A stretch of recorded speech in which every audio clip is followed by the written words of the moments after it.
Many things are still a baffling mystery in our world. Science doesn't quite yet have all the answers or all the keys to unlock the secrets of our universe. Every day, somewhere, someone sees something they can't explain. Something that we're told is not there, is not real, or simply doesn't exist. Too many reliable people tell of sightings and encounters with the unknown. The myths, legends, folklore, and old wives' tales are usually based in fact and in reality. When a witness to such a strange encounter finds no one believes them and faces ridicule from people they trust and love, they turn to us.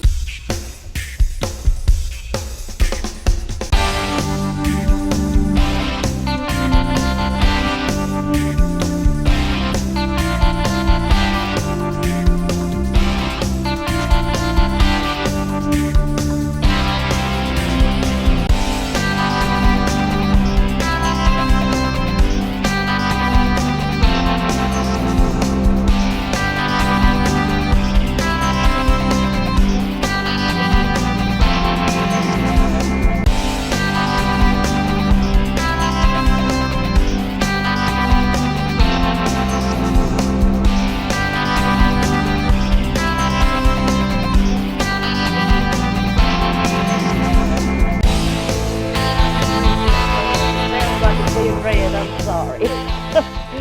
Okay. All right. Good afternoon, everybody. Welcome to Alabama Bigfoot Society podcast with Dorothy Sullivan, Ashley Jacobs, a.k.a. Whoopers, and Joyce Trigger Happy. We got Jeff from Mississippi. We got Snake Man from Texas, and you got sweet Amazon little old woman. maid, Cat Rabbit. And, these cats got claws. Y'all better watch out now. But right now we'd like to remember the man that started Alabama Bigfoot Society, Brother Jim Smith. He's been gone now for about 2 years. And we're trying to keep his work going. And we got a big set of shoes to fill. And I don't think nobody can fill his shoes. I got a story, if I don't mean to interrupt y'all. Did I tell y'all last time I was on here about the guy that did shoot one and kill one, and the government come in and threatened him and took it away from him? Yes. I heard that one, but not by you. Did I tell you about the one that friend of Jim got told about, and the lady died, her husband disappeared and everything because it was mentioned, and it was reported on the site. So, we're careful. That's one reason you just be careful about what you're saying, when you're saying it, and who you're saying it to. Well, exactly. The person we've been speaking about has always said if it ever happens and if he ever shoots one, captures one, whatever, his first call is going to be to CNN and getting news cameras out there and doing all that before cops or, law enforcement or anybody else is involved. But I don't. Have y'all, any of you ever heard of not the Men in Black, but the Men in White? No. You know who the Men in White are the Men in White are the ones that go in and clean up and get rid of any kind of Bigfoot sightings and stuff there. It's like E.T. If you remember, I'm not too familiar. The hazmat suits and everything. Yeah. Oh, okay. Okay. I get you. Listen, I mean, when it comes to, I don't believe in like them going through wormholes or going to another dimension. No. But they do have something special about them that makes them very good at camouflage, blending, not being seen right in front of someone's face. Things like that. Whatever that may be. They sound like Superman. I think they got their own way of generating a camouflage. Yeah. I just think they're that good at it. And I wanted to ask, Snake Man, when you were at first telling that story about when y'all were squirrel hunting, and you talked about that smell. just if y'all wouldn't mind, one by one, going through, and each of y'all tell me, or try to describe the best you possibly can that smell. Because I've heard it described in so many different ways, and I have yet to find the perfect way to describe what I smell. Me and Dorothy got sprayed one day. let's just my experience is, think of, y'all ever passed a chicken house in the summertime? I've raised chickens. I've raised chickens all my life, so I know what you're talking about. Think yes. to high heaven. Okay, you got that mixed in with skunk spray, right? Mixed in with 4-year-old shit. I mean, yep. Well, it smells like a sewer, and the chicken and the skunk all together.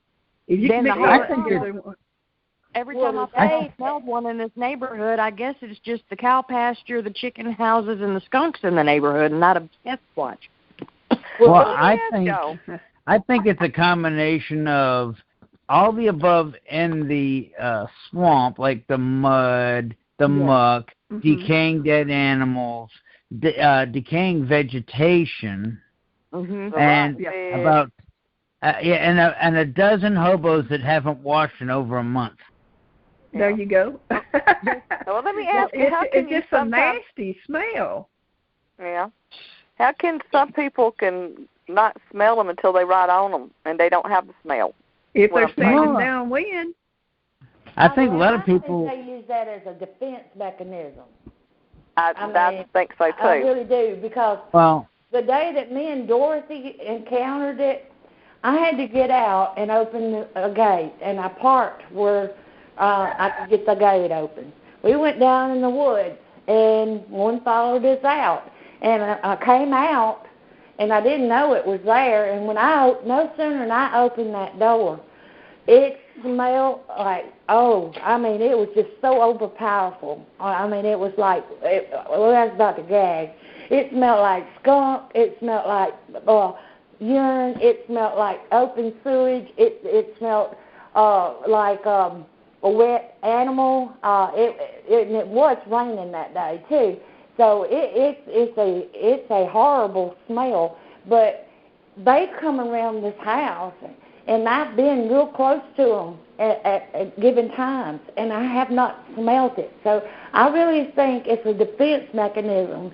I mean, I use it when I want to get back at my husband, if you know what I mean.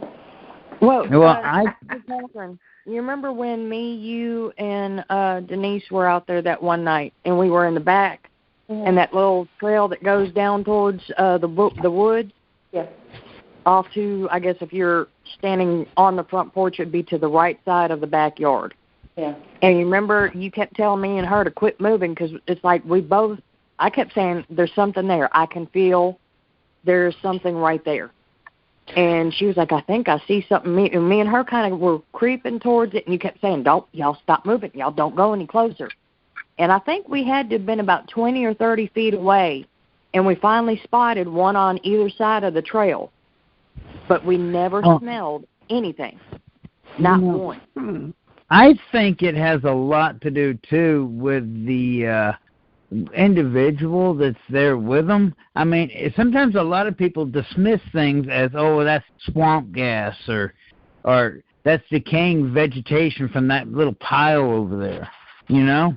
They don't stop to think that, hey, there might be more to it than what really is going on, you know? I mean, if you think about it, I mean, people just ignore the things that they don't want to believe in. Oh, yes, it has a smell of sulfur in it, too. Exactly. Yeah.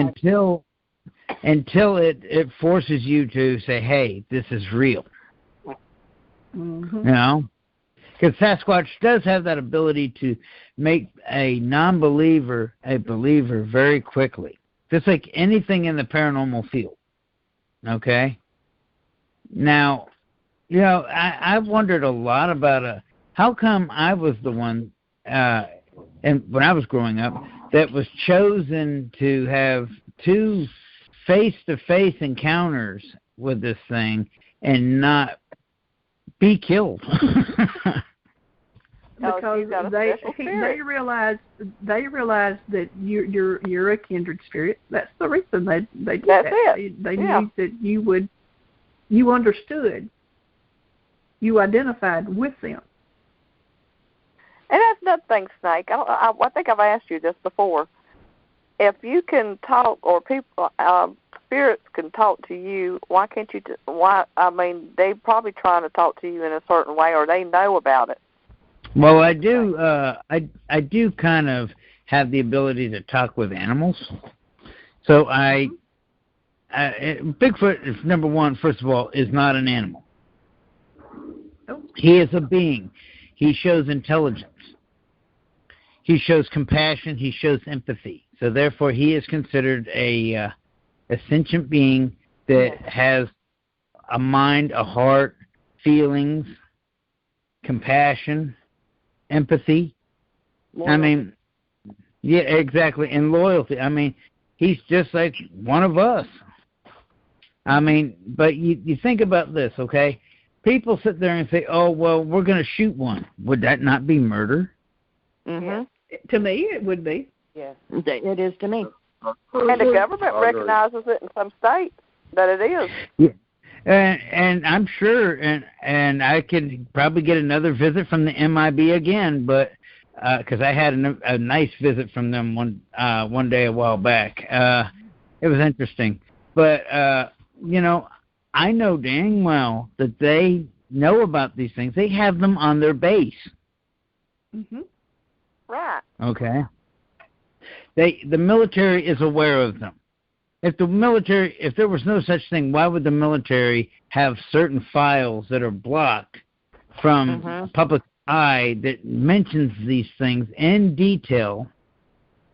Some have actually been declassified, and some have actually been put on TV for other investigators to see.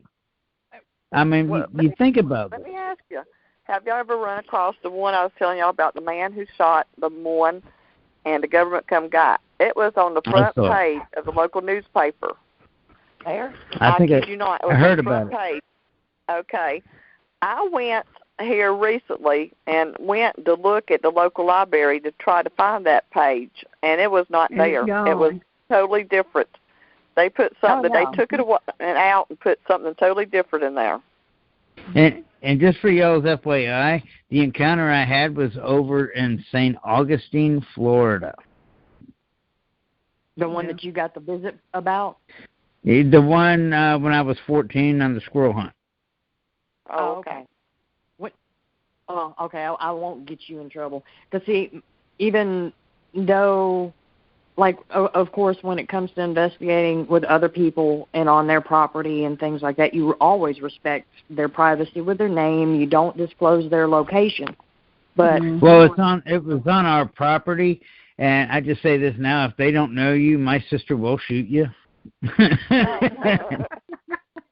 Hey, I feel the same way. I'm like, excuse me, what are you doing? And sadly, I'm sitting up tonight watching for gas thieves for my neighbors, and they gonna get a nice little, surprise if I see their little flashlights over there. But anyway, with me having been a corrections officer at a juvenile boot camp and that crater being government property, I guarantee you, if I was to flat out say exactly where it was, I'd be getting a visit.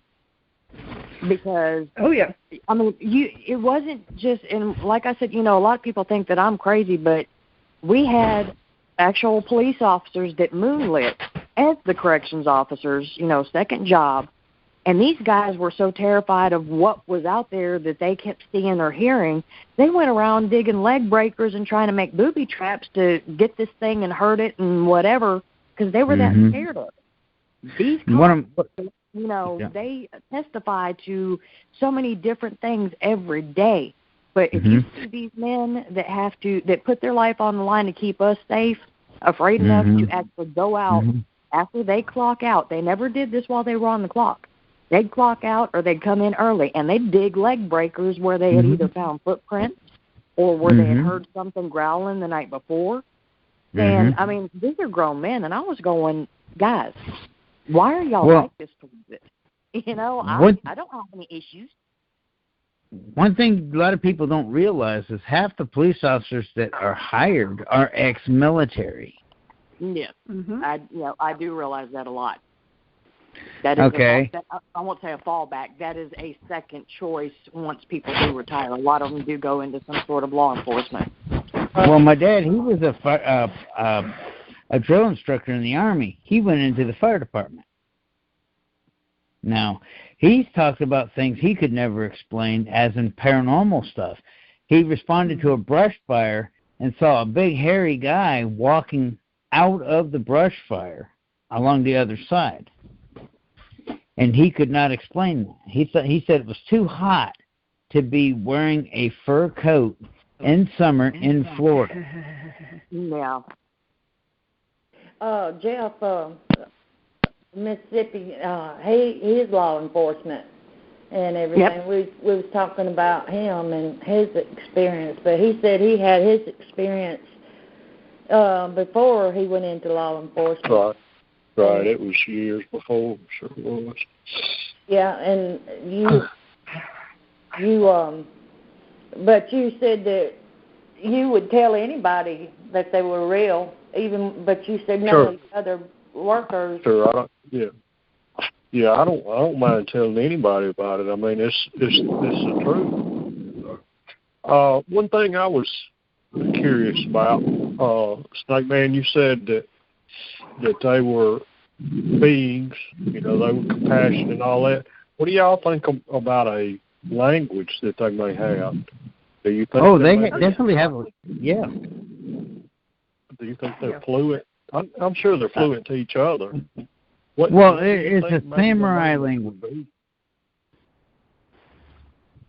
It's sort of like a samurai language, sort of like gibberish to us, but something like you said they can understand. Okay. Yeah, I've been curious about that. What type? It would sound like gibberish to us, you think? Mm-hmm. Oh yeah, and see, one thing about Sasquatch is they're very big on mimicking. But one tall tale with them though is they always mess up at the end of their mimic. Yes. It'll be just a little off. Almost right, but just a little off.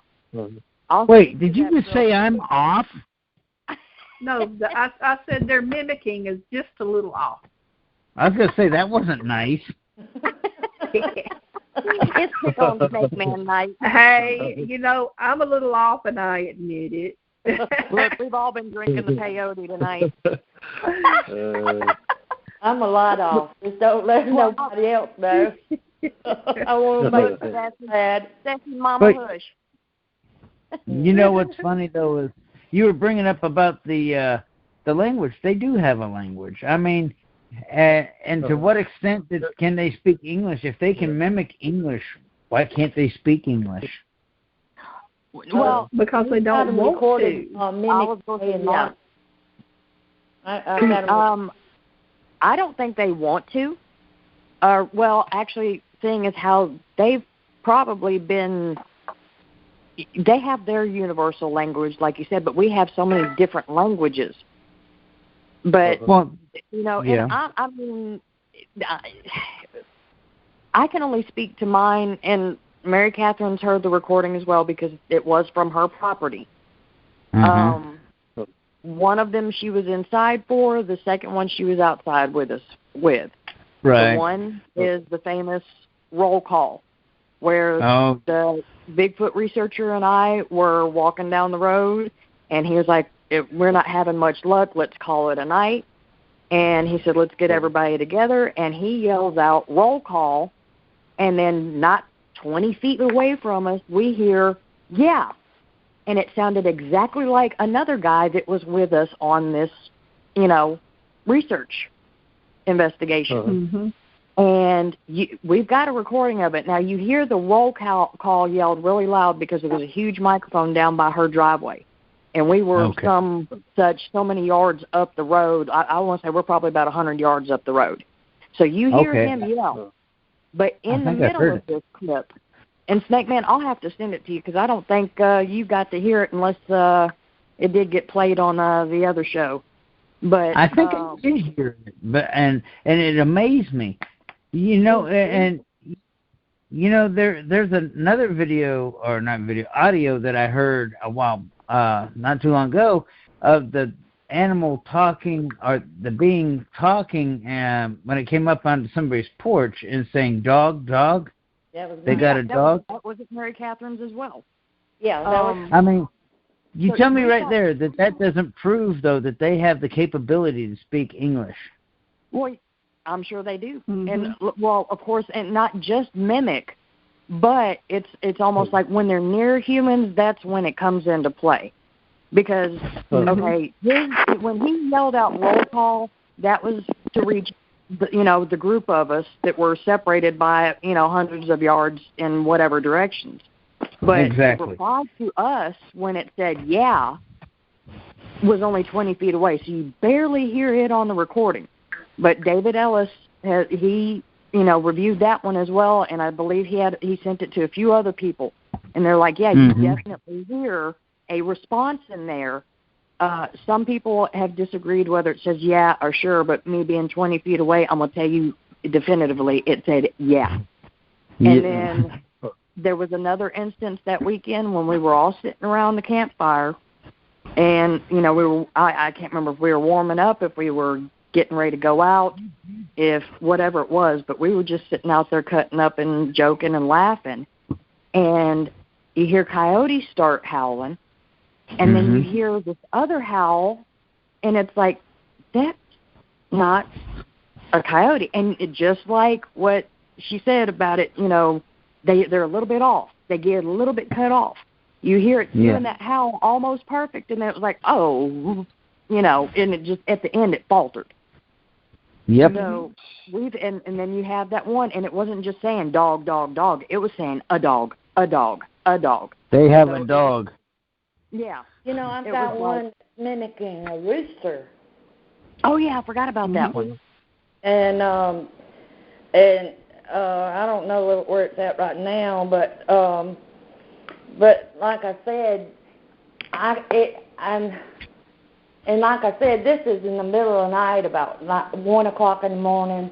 I hear something moaning and groaning at the house, making a noise. It's not my dogs. I don't know what it is. And then you hear this, what sounds like a rooster on steroids, sounding off down in the woods.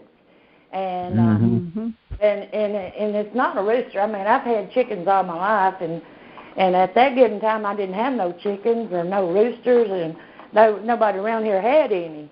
But they obviously heard a rooster somewhere, and that's one of the ways that they tried to communicate or whatever. So I have something for you guys to think about. For all you people that are police department and emergency responses, think about this.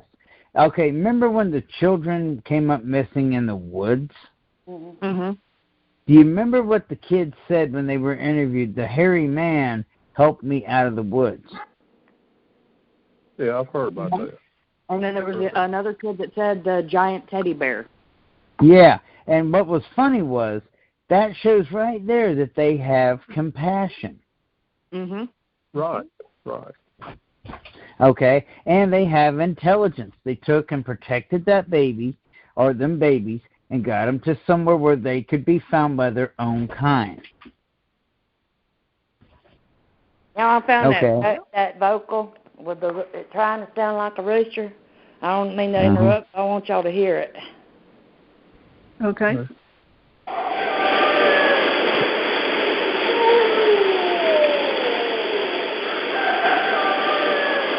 hear it?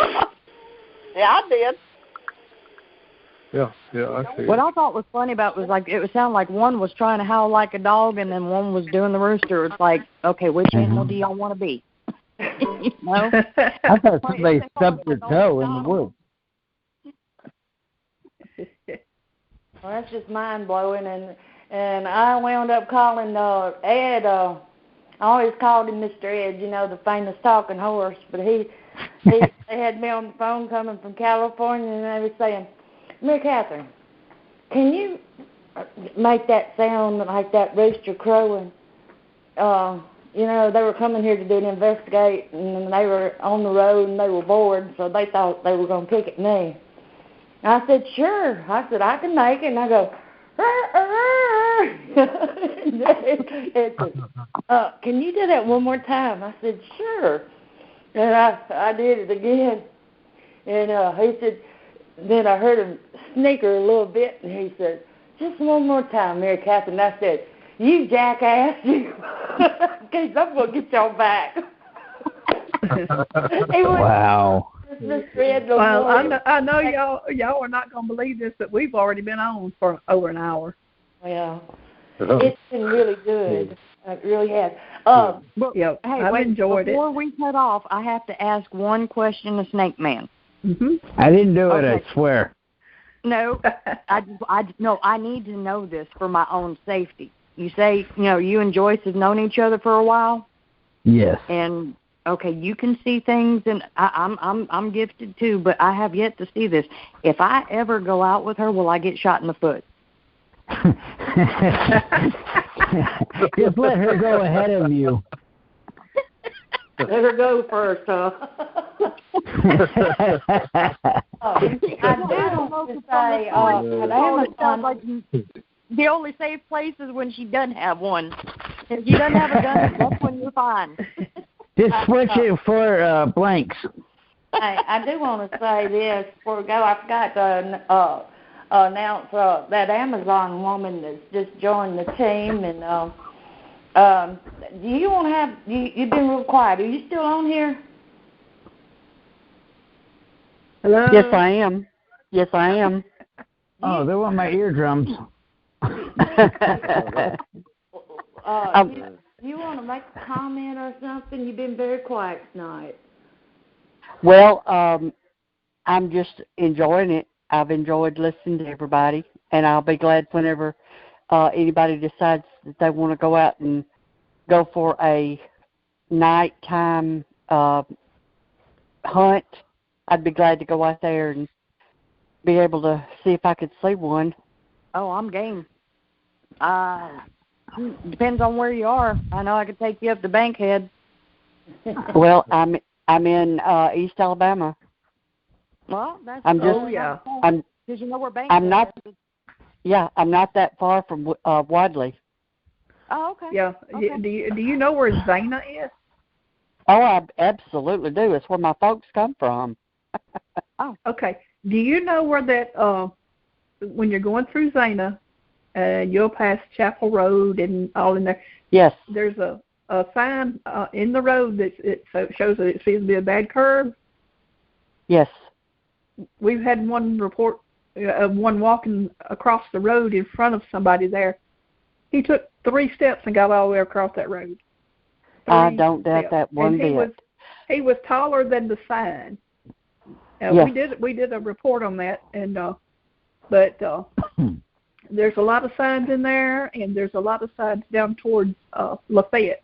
You know where that is? Yes, I do.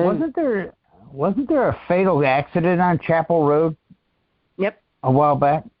There's a lot of them on Chapel Road, actually. Right, I know exactly where Chapel Road is. I used to go that way whenever I'd go over to the Simpson community from Zana Road, going over to Simpson community. Yeah. But you know where Box Road? You know where Box Road is right there? I don't know where Box Road is. I'm from Tuscaloosa, it's almost, y'all. I'm even from Alabama. Well, it's Box Road is right across from Chapel Road, and that's where between the Chapel and Dippin' Vat. You know where yes. Dippin' Vat is? Yeah, it's right in that area.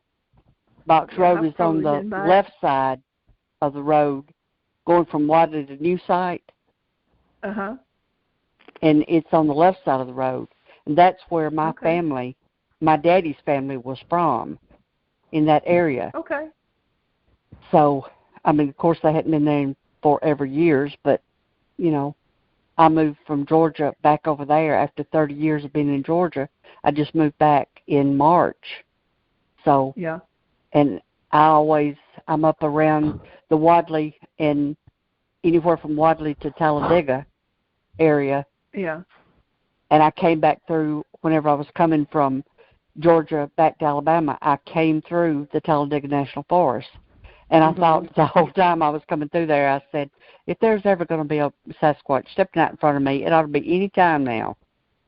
I was scared to death. Did you go through Bull Gap? I don't remember that being the name, but I'm sure I was on the back. Well, you wouldn't see a name on it. Bull Gap is where you're crossing from Sylacauga, going down the something scenic highway. What's it? Nichols Scenic Highway. Isn't it 71? No, this was on. It goes up by Lineville through Talladega National Forest. Yeah, I go all up that way. Yeah, coming down to Heflin. Okay, yeah, because my family's from Lineville. Well, my dad's family. Yeah. Yes. Well, you all did it. You got me confused. Me too. This is for that. Translation. We's all from BFE. If you know where BFE is. Yeah. That means you got to keep in mind when we give directions that you go yonder, take a left at the stump, and then you take a right at the forked tree, and then you go down to Hooter's house, and then take a left at Mary Jo's, and then you go on down just a hair, and you'll see it right there off to your left. So wait a minute. Or Let like me get this straight. my cousin said, she says, somebody stopped and says, y'all know where the bushes live? On the side of the road, I guess. No, see, I don't live in Alabama. I'm actually in Arkansas. Yeah. Uh-huh. I want I just moved. We just moved here about a month ago. Oh. It's a little different. I won't be able to get out in the woods. Yeah. I won't be able to get out in the woods for a while because I got to have surgery on my foot. I had totally fallen and totally shattered my foot and broke my tibula and fibula. Oh, wow. So, yeah. So I've been like this since last October, and they're still fighting it. Yeah.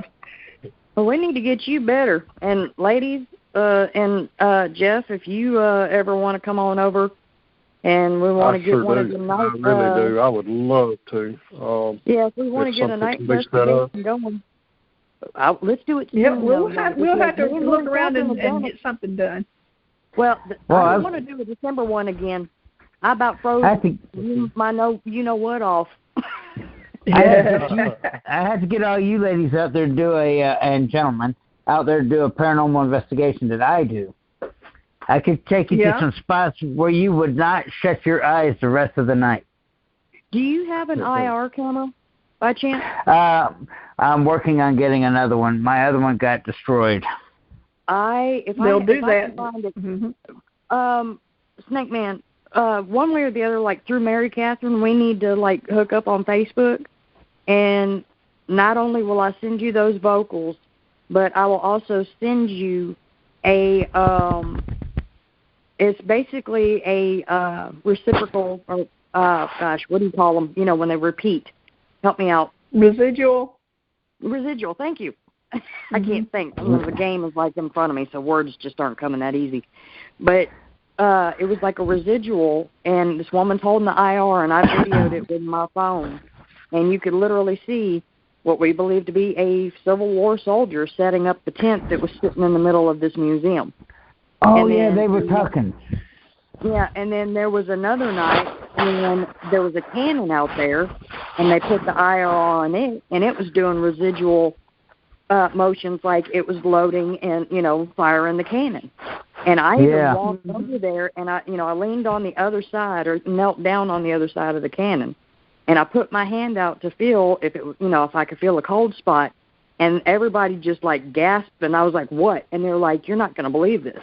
Even though it's residual, when you reached your hand out, he put his head into your hand, like, rub my head. And I was like, okay. So, yeah, I've got some pretty cool stuff. There's a really good, I'll go ahead and give them a shout out because there's some really great girls from around here, and they're called Southern Ghost Girls. Okay, I think I know them. Yeah. Yeah, Leslie Hyde is. She works here in Coleman, and right. She's a great woman. I mean, really, really sweet, and she's sensitive as well. She's an empath. And, my paranormal groups. Go ahead. Yeah, I mean, I wanted to give them a little plug right there for those that are also interested in paranormal, because if you want to go with somebody, they're very generous with their equipment. They let you use equipment, walk around with EMFs and all sorts of stuff. So you can all come together and look at different evidence throughout the end of the night. Mary Catherine, did you ever share with them that picture I shared last night? No, I haven't. I didn't. About the little girl on the steps. Yeah. I can share it with them. Yeah, if you will. Okay. Let me see if I can find it. Now, mind you, this picture is of a child on a stairwell taken with a thermal camera. Mm-hmm. Over in Texas, over in Paris, Texas. The child was 4 years old when she died. Yeah, I heard that threw her off the staircase, didn't it? Yeah, and I had found this out by doing the background on the property. It's going to take me a few minutes, but it sounds like a lot of this has got a lot of great stories. And I was talking to Dorothy that we needed to do a Halloween special, and everybody have a ghost story. Something that's really frightening to kick the season out real good. Well, if you want me to, if you guys would ever like me to come back to do that on Halloween, I may be in Florida, but I can still call in. Oh, sure. Look, hey, I love you. You know that. So, let me see if I can find you. I'm gonna look. I put a yay in, but you know how Mary Catherine can be. She's a little iffy on stuff, so. Oh. Look, she calls not your mama for a reason. It's funny is that the paranormal stuff is something I'm really, really good at. I mean, I've had some experiences, like I said, you would never shut your eyes again for the whole night. Yeah, I know what you mean. I investigated in Hershey, Pennsylvania, at a Civil War graveyard. I sent the pictures to everybody. Okay, thank you. I'm actually friends with Jason and Grant. I don't know if you're familiar with who they are. Oh, yeah. And I knew them through a previous Bigfoot researcher, if you want to call him that. When they came out to Paris, Texas. They investigated a Bigfoot? Jason and Do what now? The ghost hunter guys came to Texas to investigate a Bigfoot? They were invited out, so they showed up for a photo op, I guess you could say. Yeah, I've heard of the conventions mixing between paranormal and Bigfoot and UFO. And actually, Grant is a believer in Bigfoot.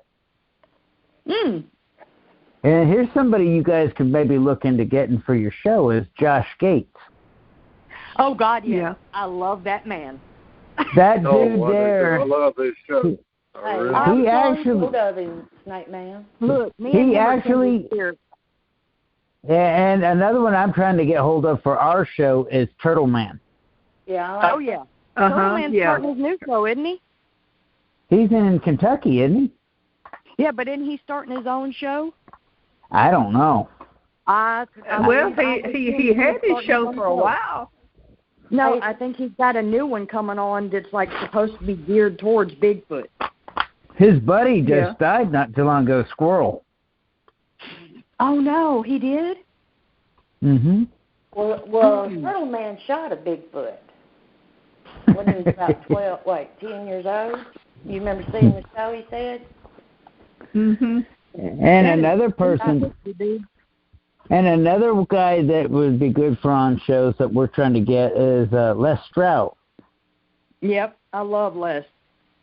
You know, he had a... But I don't out there and respect like I do Les and Josh and, Adam and just people like that I really respect for the way they approach things. And Josh is a nut. He is. And that's why I say we're kindred spirits, because I'm a smart ass and I'm a nut, and I just, the squirrels get after you, girl. You're a smart ass?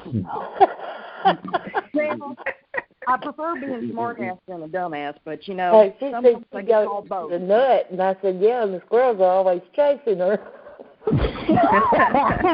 Though, I mean, Les Stroud, when he did Survivor Man, there's actually an episode that's out right now where he's had the Bigfoot encounter. Yeah.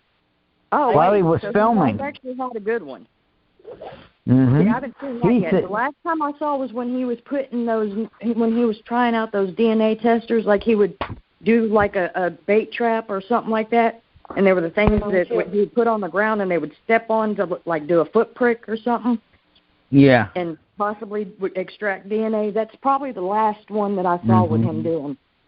I watched the Finding Bigfoot, and I thought about it. And you know how they say all this stuff about getting DNA and everything. They had a smart idea. They actually went to the rivers or the streams, and they seined it and got the leeches and sent the leeches in for DNA testing, because leeches will latch on to a living creature and drain the blood. Oh, yeah. Yeah, that's true. I mean, the lake I go kayaking in right here at the house, I haven't had any big ones, but if I stand and I bank fish and I'm just like right there in the boggy area, by the time I get back on my kayak, it's like my feet look like they're freckled because of all the little bitty leeches, so I have to rub them off. But yeah, they'll test anything. I mean, that would be a smart way to retrieve DNA, to test it to see what's there. And they did that, and they said that there was an unknown primate in that region. And guess what region it was? North. Mount Shasta, California. Mhm. I'm not surprised. I was wrong. Northwestern. Yep. And what was funny was that's where a friend of mine, the Gentle Giant, he lives at, and he does his research. Mhm.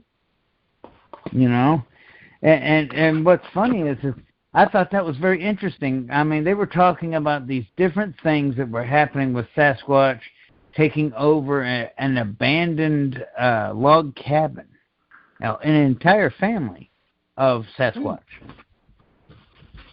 Wow. And I've never heard of them taking over a dwelling. Yeah, we've had that theory for a while because there was a lot of old abandoned barns and older homes down here. A lot of them in the area over there we was talking about earlier, in between Wadley and Alex City. I think Jeff just made a in comment. In the Zana area. Too. Was that Jeff? Yeah, he said. Do what? Didn't you make a comment on what we was just saying? Oh, on the abandoned buildings? Yeah. Mhm. Oh, yeah, I'm sure they do. You know, if there's an old house or something, I'm sure they do use them. Yeah. Y'all talking about paranormal? Yeah. I had an experience one time. Of course, it was pretty brief, but it was kind of weird. I don't know if y'all have ever heard of there's an antebellum home, and it's a mansion. It's a huge mansion by one of the generals from the Civil War. He built it here close to us. It was called Waverly Mansion. Oh, I've heard of it. Have you? Anyway, it's right on the river. Anyway, there's a ghost story there, and they say it's a child. Anyway, first time I ever went to this place, I'd heard of it because my mom grew up near, and she she knew a lot about it. Anyway, when I was little, it was a school thing where we went to, when our classes went to it, and I went out there. I don't know how old I was. I was pretty young. But anyway, I had never heard of the ghost story or anything about that, but I can remember when we went into this place, it's unbelievable. It's very beautiful, very beautiful. Anyway, we went into the foyer in the front, and of course the stairs go up, and they go up for probably 150 feet up into the dome, But there's a bedroom on the right-hand side as you go in the front. And so we go into this bedroom, and they're showing us the stuff around in there. And all of a sudden, I could feel like there was a kid there up high above us. I just felt that, And anyway, I can remember that they told us about the ghost there, and they said it's a child, and they said it's a little girl, and I thought to myself, no, it's a little boy. Yeah. And I can remember thinking to myself, I need to talk to this kid, but I didn't, because everybody was right there, and I didn't want to embarrass myself, saying something, but I didn't see anything, but I knew that kid was there, and I knew it wasn't a little girl. And you felt and it seemed like talk to him. That's you're sensitive to the spirit. Yeah. Well, I think it's fascinating that you saw that. It reminds me of the mansion we have over in Paris, Texas. It's called the Maxey House, and it's like that's an old antebellum thing. He was actually a Confederate general at one time. And what was funny was I was sitting across the street because my sister had the house across the street from it. And we're sitting on the porch drinking coffee and just shooting the breeze. And you know how they have that, what do you call that, an awning where people would sit and everything right outside their bedroom windows up on the second level or third level. Mm-hmm. So and we're sitting balcony? Yeah, the balcony type deal. We're sitting there, we're drinking our coffee, and my sister looks at me and goes, "Did you just see that?" And you could literally see somebody sit down and stand up in that seat. Yeah. Yeah, okay. That's one of the things that one of the reasons they say that there's a child in that house. They're saying that they said back then that the bed, that you could see something sit down on the bed, and it looked like the bottom of a child sitting down there. They said you could see it when it sat down and got up, and and I never saw anything like that now. But I knew there was a kid there, and I knew it was a little boy, and they were wrong about it being a girl. Now, I know it sounds weird, but I knew that. Did they ever? Did they ever open it up for paranormal investigating? I don't know. That's a good question. I don't know. And if they do, and there's a paranormal group, see if you can go with them, man. Get your chance to talk to the kid. Yeah. Right. Well, I have been back once since then, after I was an adult, and I remember going back in that same room thinking I'm probably gonna feel this again, but I couldn't feel it. And it just didn't. Throw Joyce in there and then run. I think somebody. Yeah, I didn't have that same feeling, but now I think probably what happened, and this is just a thought. I think, and I felt like it at the time. I felt like there was a connection between me and that little boy. It was just like, he likes me. That's what I was going to say. He probably saw a father figure. Yeah. Well, no, I was young then.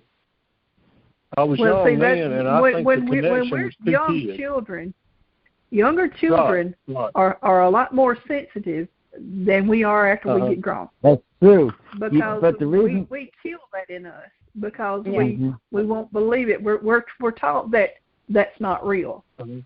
I'm talking about an attraction. Y'all know me going to the Myrtles and the sheep. St. Francisville, Louisiana. I want to know if it was Chloe or or was it the old governor or judge, whatever, lived in that. Well, when Taps did it, Jason and Grant, which you guys should know, they investigated that, and they actually had interactions with Chloe. Yep. Mm-hmm. She moved the lamp and everything. I remember that because I lived 45 minutes away from the murder. When I first drove up that night, and he was a ghost. And he looked like Mel Gibson on The Patriot, with that white, big, flowy shirt and them tight black pants and his hair pulled back in a ponytail. She was like Mel Gibson, y'all. Yeah. Mm-hmm. She's wanting him and her. And I'm not kidding. She wants to be haunted by him. I'm talking about the style of the dress he was in and everything. Now, that same night, they woke my husband up, whispering in his ear, calling his name. But he didn't tell me until 4 o'clock the next day. But it woke me up, and the cover was off my shoulder, and I pulled it back up. And then when I was just about to go to sleep, and I felt fingers on my shoulder and the sheet being pulled down off my shoulder again. That's when I freaked, and I grabbed the sheet, and I turned and rammed my head into my husband's back, and I let out a dirty word. And I went there saying, "Oh, this is not haunted. This is not haunted. They're just using it as a ploy to get people to come to keep their business open." I really didn't think it was haunted, but I got showed. Hey, I was showed. and you learned some new words. Well, I tell you what, I talked about having to go to a nature call. I laid there, and I was too scared to get up, and I laid there until I couldn't take it no more, and I started telling my husband, I said, "Martin, wake up." He said, "What is it?" I said, "Go to the bathroom with me." He said, "What?" I said, "Please." He said, "What's wrong with you?" I said, "I'm scared." He said, "You're scared?" No, I'll tell you, I've had my experiences there because I lived in Louisiana around Baton Rouge and everything for 12 years, and that was Myrtles wasn't but a 45-minute drive from where I was living, but a good friend of mine, his grandma actually lived like across from it up on a hill, and when he was a kid, see, he never had anything or saw anything as an adult. But when he was a kid, he used to tell his grandma, and she had to remind him of this because he didn't remember it himself. But he used to sit there and talk about the two little girls and the lady playing Ring Around the Posy. Ring Around the Rosie, whatever, in the front yard. And, I've had other friends that have gone through, and, when it comes to that step that, was it John? They kept tripping. Every time they would try and walk up and down the steps, and every time they hit that, I think, wasn't it the 13th step or 11th step? 11th. 13. Was it 13? Yeah, where he's going up the steps and he died down the steps. Yep, and it's like my friend kept trying because they said some people can go up with no problem, some people can't. And there was one guy that just, no matter how many times he tried it, and he was like, "I am going to walk up these stairs without tripping." He didn't make it once. And hey, guess what my lucky number is? 13. I was born Friday the 13th. Yeah. My son was born on November 13th. My sister was born on November the 13th, and she had her son on November the 13th. Mm-hmm. I did some research a while back about these haunted things since we kind of got on the haunted kick, and I did some research on the Alamo. Oh. There is video footage from somebody who videotaped the Alamo late at night, and you literally see giant orbs going back and forth, and it looks like a battlefield of things happening. In all the areas, and I'm sitting there thinking about this, and they're talking about Jason and Grant, Jason is now, about going back there to the Alamo and trying to get them to let them investigate. That would be awesome. I mean, it's not video that would be good to see. Taking a leak, is it? That and one other place he wants to investigate is Graceland. Oh, I'm wow. going to tell you somewhere. There's an old sanatorium in Roanoke, Alabama, down here that has to be the most haunted place in the world because that guy experimented on the people who were. Oh God! I want to go to there. Oh yeah. Waverly Hills. I definitely want to try that place. Waverly Hills Sanitarium. Yeah, they investigated that place. Yeah, and they've actually got it open now during the months of October for people to go through and do a little bit of, they've got like a little haunted house part, and then they've actually got some where they will let people go through with guides to do a little bit of ghost hunting. Mm-hmm. Well, have you seen the Ghost Hunters? Go ahead. I've got something I've got to say about this stuff, and Dorothy will verify what I was saying. There was a woman, she was having paranormal trouble, and the psychic came through and said, there's a little girl locked up on the steps, says you need to let her out and everything. Well, I want to tell you something. Before you go on a ghost hunt, paranormal investigation, and a lot of times you may be thinking you're encountering a child, but the devil is a deceiver. And I know a man dead in his grave right now that went on a paranormal investigation, and the demon attacked him, followed him home. Ashley, you know who I'm talking about. Dorothy, you know who I'm talking about. Yep. And they found him 3 days later. He'd been laying there dead with a massive heart attack. And so you got to know. I mean, I don't just go out and go ghost hunting or anything like that. You have to discern. Come into contact with some pretty bad stuff. I've seen demons, and I told Dorothy wanted me to go down there because she knows that I have a deliverance ministry, and I said let me pray about it. Well, I had a dream that I was at this old church that I used to go to. And this church, it didn't have a basement or cellar or anything. And I walked down the steps, and when I walked down the steps, there was a door there. And it was, and all of a sudden I said, don't open that door. I said, but it's a child. They said, no, it's nothing but pure evil. And you remember that, Dorothy? Yep.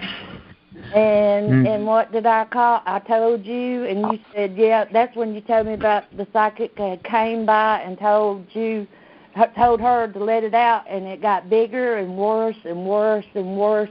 It just opened up the door for a lot of bad things to start coming in. So that's what I'm saying. You got to know what you're doing. You just can't go out there never experiencing this because you have to grow at it, I've done this for over 16 years. In it, and Ashley, I believe you have, and I know that Dorothy is, but I don't want the public that listen to us to think it's okay because they just might get a hold of a demon, and it will follow you home. It did that man out there in Texas, and it was 2 doors down from where he lived. And when it was there, it walked up and said something behind him. And then right before he left, it threw him up against the wall. Well, he left. And he didn't tell nobody that bad experience. And the strange thing about it is I had been telling him that you needed to know what you're doing before you need to be prepared. And, get prayed up and get ready because you might come in contact. And he's dead. I mean, and I don't want the public to think they can just go out there and say, oh, I'm going to do this. They might get lucky the first time and not have a very good. And there's been people that has got demon possessed. And I have seen Right. demons come out of people, and they're real. Mm-hmm. Well, Dorothy, you want to comment on that? Well, I know that demons are real. Before I even make an attempt to go in any place, I always pray and put the shield over me. I always pray that dome of protection over myself and anyone who goes with me. But you can't let yourself stay so afraid that you don't see what's really there. Mm-hmm. Yeah. Mm-hmm. See, I don't go on. I never go on a ghost hunt, nor do I go. And Mary Catherine, you've seen me pull it out of my pocket and ask me what it was. I don't go into the woods, be it hunting, be it Bigfooting, and I don't go on paranormal investigations without my medicine bag. Mm-hmm. Well, see, and I always had a cross around my neck too. So, my go ahead. No, I was just going to say, and it doesn't hurt to, depending on your religion, if you say your Native American religion, okay, I think give yourself the bath of sage. Mm-hmm. Which is just basically pouring smoke over yourself that's coming from the sage stick. Yes. Yep. To cleanse yourself. But my advice to anybody wanting to get into paranormal investigating, find a reputable investigation group and go with them. Sign up. Go with them. Learn the ropes. Let them train you right, But like exactly. I don't go out looking for them. They just naturally come to me, and I've had them come to the door. I've seen ghosts in my house, and I've seen ghosts in my back door and everything like that. Dorothy's seen ghosts in my house, and I've had things, paranormal things, where something slid my phone, or turned my phone and slid it up toward me, and I was wanting to throw that phone up against the wall and bust it. It was scary. But, I got Mary Catherine good yesterday. Huh? Remember, I got you good yesterday when I asked you about stuff just moving in your house. Yeah. Well, like I said, and I just want the public to be aware that there is danger in this. It's not. It's not a playground that you can just. It's not a joke. And everything. It's not a joke. I want to be cautious. That's all. And I'm sounding like Mama right now. Am I not, Lou? That's good. No, yes, you are. Now, there's nothing wrong with being overcautious and trying to protect other people, because, like you said, they're newbies. They don't need to be going out there by themselves thinking, well, if Jason and Grant can do this, or Snake Man, or one of us going out there to do an investigation, we don't need them going out there pissing off a demon and getting themselves hurt or killed. That's exactly what people think. They see them on TV. There's some ghost hunters that I know I don't watch no more because they've done went too dark. They got into it, and well, y'all, I know it's. Y'all know we've been talking nearly 2 hours now. Yeah, I know. I have enjoyed it. We need to make sure that we get back on and do a program for Halloween. Maybe we can try next Saturday if everybody's up to it. If not, I would like to have it on and playing the week before Halloween. Well, next Saturday would be a good time, or maybe sometime when you got the time, if somebody's got time and wants to call and record something. We'll do that. I wonder if we could set up dates and everybody just kind of chime in and tell their stories, because I've got a couple in particular that I'm saving specifically because me and Mary Catherine had spoken about this, and happened. And this is one thing. Since Jason and Grant, I'll tell them.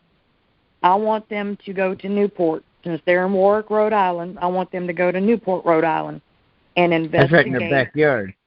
Yeah, I want them to investigate Fort Adams. Now, it's been refurbished, and it's been, built up so that it can become a tour, where you can actually have tours through it. Mm-hmm. But back when I lived there, I was, 12 and 13 years old, and it was run down. You could not go inside it. All you could do is walk around this huge chain link fence and look, peek through. But, of course, us being kids, and, we lived at the Navy or, the military housing behind the fort that was separate from, Newport. And right. we found ways to sneak in. And when I tell you that's how I learned that ghosts are definitely real, I've got things that'll make the hair. I sat there with kids trying to spook them, telling spooky stories and stuff. Fake ones, fictitious ones, and they all sat there and said, "Oh, you're weak." And I said, "Okay, you want to hear a ghost story?" And I told them that, and I'm talking 17-year-olds were sleeping with the light on that night. So well, I want to thank you guys for inviting me out here onto the show with y'all. Oh yeah, we've enjoyed it. Yeah, I've enjoyed everybody tonight, and yeah, I have too. It's been a good night. It's really been a good one. Yeah.